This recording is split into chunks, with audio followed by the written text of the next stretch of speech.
Hey everyone, tonight we're settling in to find out exactly why you couldn't handle life as an American pioneer woman. So before you get comfortable, go ahead and hit like and subscribe if you actually enjoy this kind of thing. Let me know in the comments where you're watching from tonight and what time it is where you are. It's always nice to see this little community stretching across so many time zones. Now dim the lights, get cozy, and let's ease into tonight's story. If your picture of a pioneer woman comes from old Western movies, a woman in a clean bonnet standing on a porch, waving as a wagon train rolls gently into the sunset, history is about to correct you, gently but firmly. The real pioneer woman wasn't standing still for very long. She was usually knee-deep in mud, fixing a wagon wheel, delivering a baby with no doctor for 100 miles, or convincing a half-starved ox to take 10 more steps before dark. Life on the American frontier in the 1800s ran on exactly one currency: whether or not you could keep your family alive until tomorrow. Charm didn't plow a field. A pretty dress didn't stop a wagon axle from snapping in the middle of Nebraska. And a nice singing voice never once talked a river into being shallower than it actually was. Welcome to Sleepless Historian. Let's talk about the women history quietly forgot to slow down for. Between the 1840s and the 1860s, hundreds of thousands of Americans packed up entire households and pointed their wagons west, toward Oregon, California, Utah, and beyond.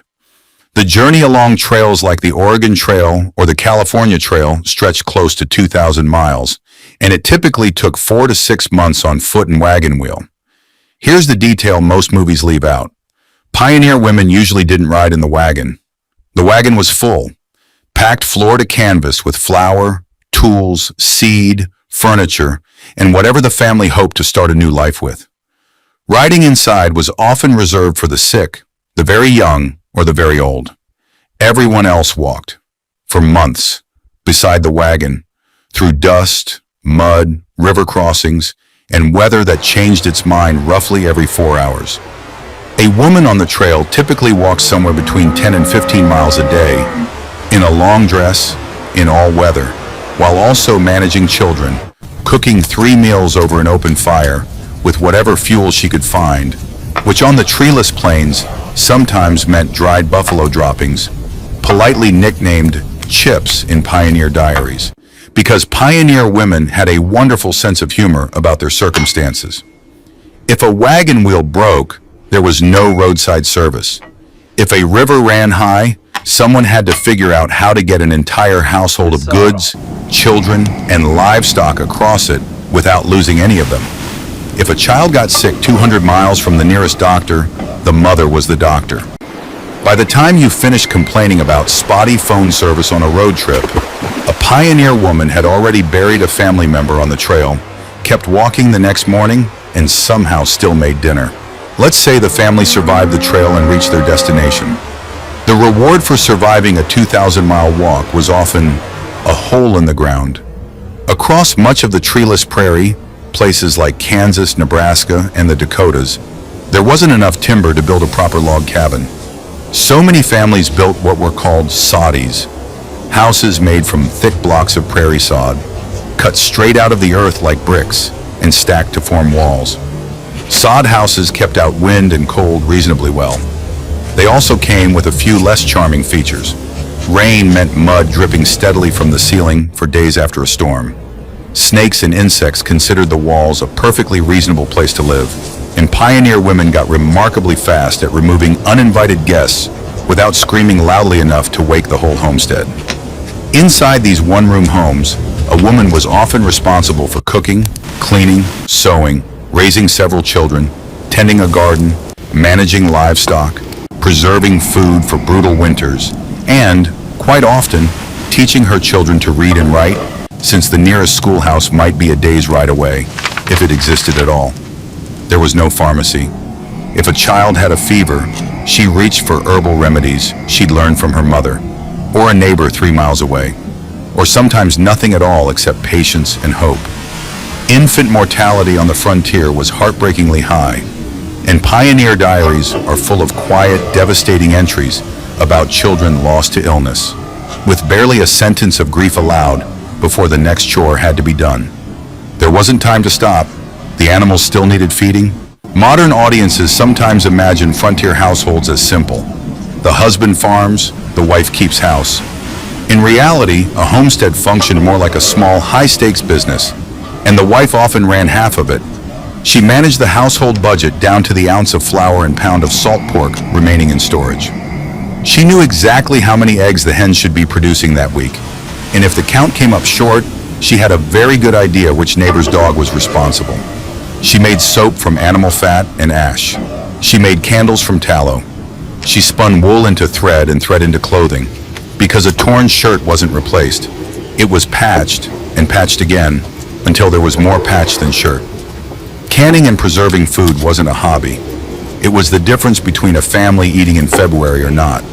A single bad harvest, one missed round of preserving, or one poorly sealed jar of preserves could mean real hunger by midwinter. Women tracked the calendar of the seasons the way a modern person tracks a calendar app. Except getting it wrong didn't mean a missed meeting. It meant a hungry winter.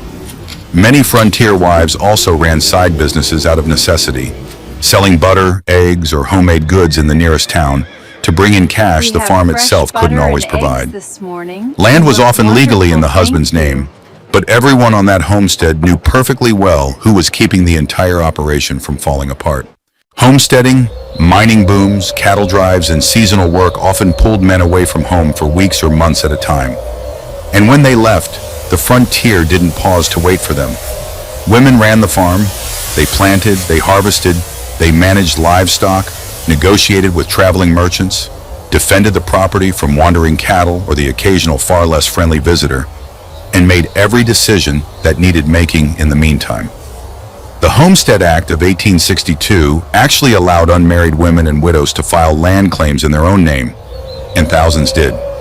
Historical records from states like Wyoming, Colorado, and the Dakotas show women successfully proving up their own claims, building a home, farming the land, and meeting every requirement completely on their own, with no husband's name anywhere on the paperwork.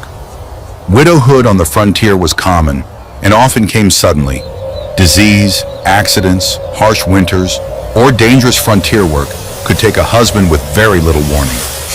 And yet frontier records are full of women who simply kept the farm running the next morning. Not because it was easy, but because the alternative, losing everything, simply wasn't acceptable.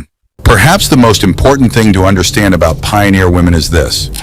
Nobody was handing out awards for endurance. There was no ceremony for surviving a brutal winter, delivering your own child alone in a soddy during a blizzard, or rebuilding a barn after a prairie fire took it in an afternoon. She didn't do it for recognition. She did it because the alternative was watching her family go hungry, or cold, or worse.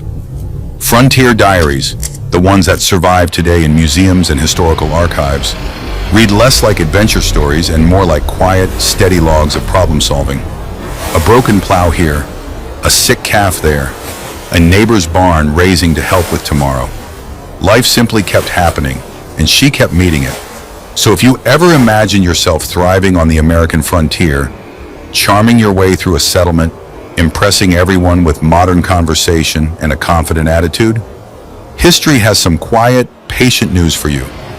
The woman standing by that soddy has already walked 2,000 miles, built a house out of the ground itself, survived a winter with 3 feet of snow against a single-room home, and kept an entire family fed without a single trip to a store. Compared to that, complaining about a slow internet connection suddenly feels like a fairly modest inconvenience. That's tonight's story. If it kept you thinking a little longer than you meant to stay awake, that's exactly the point. History never sleeps, and neither do the people who quietly built it.